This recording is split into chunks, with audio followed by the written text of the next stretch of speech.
Akkam jirtu hordoftoota keenya kun Nubiyaa Miidiyaarraa oduu simbirtuun kan isinii darbu oduu keessooti.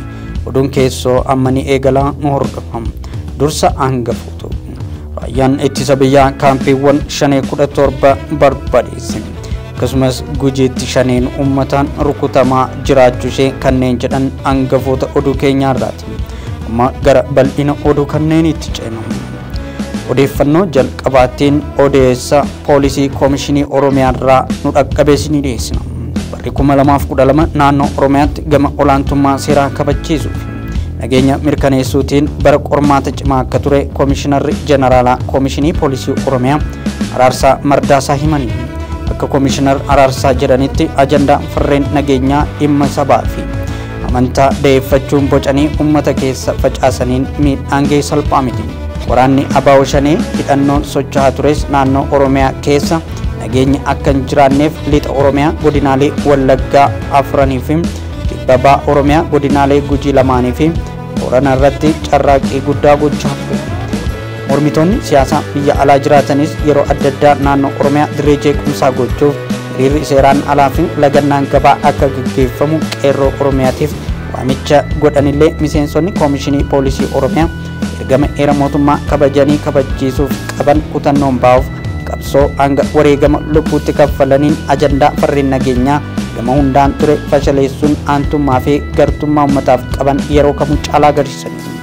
Kana keessatti qophaa'ummaan miseensota poolisii Oromiyaa fi bilchinni sammuu uummataa kaayyoo fi waamicha kana fashaleessuuf ture kan dinqisiifatamuudhas jedhameera. Dulli maqaballeessii koomishinii poolisii Oromiyaa irratti gaggeeffamaa tures soba ta'uu fi gartummaan miseensota poolisii Oromiyaa kan uummataa ta'us ibsa kana irratti himameera. Bara 2013tti ga'umsa hooggansaa fi miseensota koomishinii poolisii Oromiyaa cimsuun naannoo Oromiyaa dirree nagaa dimokiraasii gochuuf ni hojjetama jedhameera.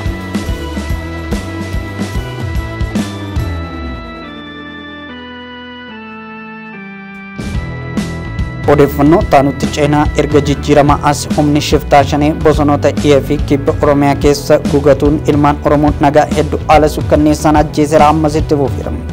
Keessattuu godinaalee Wallaggaa 4 akkasumas godina Booranaa fi Gujii keessatti lammiilee Oromoo nagaa hanga hoogganoota sadarkaa adda addaa rasaasaan tumee ajjeeseera. Ammas gochaa badiisaa kana itti fufeera.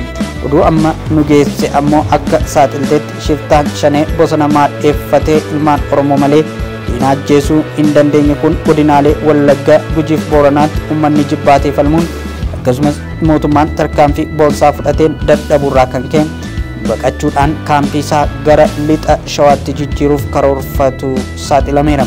Akka odeessi nu ga'e kun saaxileetti godina Shawaa lixaatti amma dura uummanni deeggaraa mootummaatii kanaaf kaampii asitti ijaarree uummata naannoo kanaarratti tarkaanfii ajjechaa fudhannee jibbaachifna.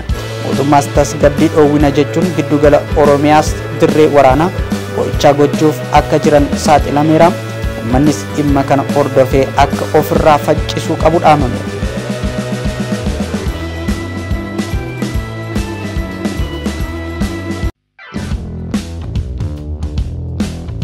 Kaampiiwwan shiftaa 517 deeggarsa wayyaaneen Oromiyaa lixaa fi kibbaatti ijaaraman gooticha raayyaa ittisa biyyaan daareeffamuun dhaga'amee jira.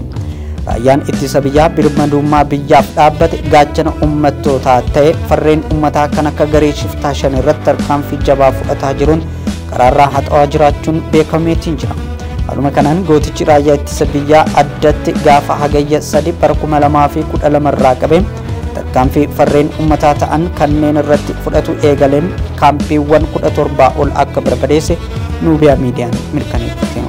Kaampiiwwan kunneen gareen shiftaa keessa taa'ee uummata ittiin dararuuf fayyadamaa kan ture yoo ta'u kaampiiwwan kunneenis kan ijaaraman deeggarsa na waggoota 27 Itoophiyaa qorqaa ture Maqaleetti gale wayyaaneen akka ta'e bira gahameera.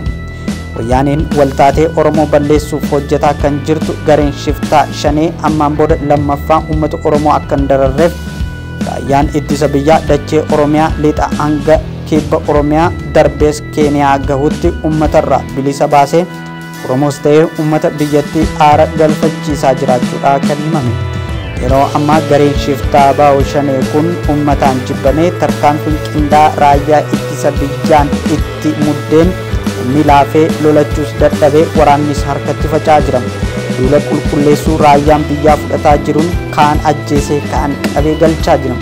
Keessattuu daa'imman heddumminaan qabaman akka jedhanitti ammoo shiftaan shanee sadarkaa olaanaan wayyaaneen deeggarsa maallaqaaf meeshaalee waraanaa adda addaa heddumminaan ni godhamaafi jedhanii jiru. Oduu kanuma wajjin wal fakkaatu kan biraatiin ammoo godina Gujiitti shaneen uummataan haxaawamtee baafamaa akka jirtu beeknee jira. Haaluma kanaan godina Gujii bahaa aanaa aagaa waayyuutti shiftaan shanee uummata dararaa turte qindoomina jabaa uummataaf milishaa fi qaama nageenyaa waliin taasifamee tarkaanfii booddeetti hin deebine fudhatameen 6 kan taatu ajjeefamte 3 ammoo meeshaasii waliin lubbuun qabamuu dandeessee jirti. Bifuma wal fakkaatuun achuma Gujii bahaatti aanaa Adoolaa Reeddeetti dargaggoonnii fi uummanni Oromoo qaama nageenyaa waliin ta'uun shiftaan shanee sartee qabuun of keessaa qulqulleessaa akka jiru dhageenyeerra. Piroojeektii wayyaanee kan taate shaneen kan waggoota 27 oliif ulee wayyaanee ta'uu wayyaanee waliin taatee Oromoo rukuchiisu malee takka diina addatti ammoo wayyaanee ajjeeftee kan hin beekne shanee yeroo ammaa kana guutummaa Oromiyaatti uummataan keessattuu qeerroo Oromoon akka malee jibbamtee Oromiyaa keessaa buqqaafamaa akka jirtu maddeen keenya nuudiyaaf himan jiru. Yeroo dhiyoottis Oromiyaan guutummaa guutuutti shanee fi wayyaanee irraa bilisa baatee nagaashii duriitti ni deebiti jedhama. Hordoftoota keenya oduu keessoo nuubiyaa miidiyaa irraa ammaaf qindeeffanne kanuma nagaa ta'a.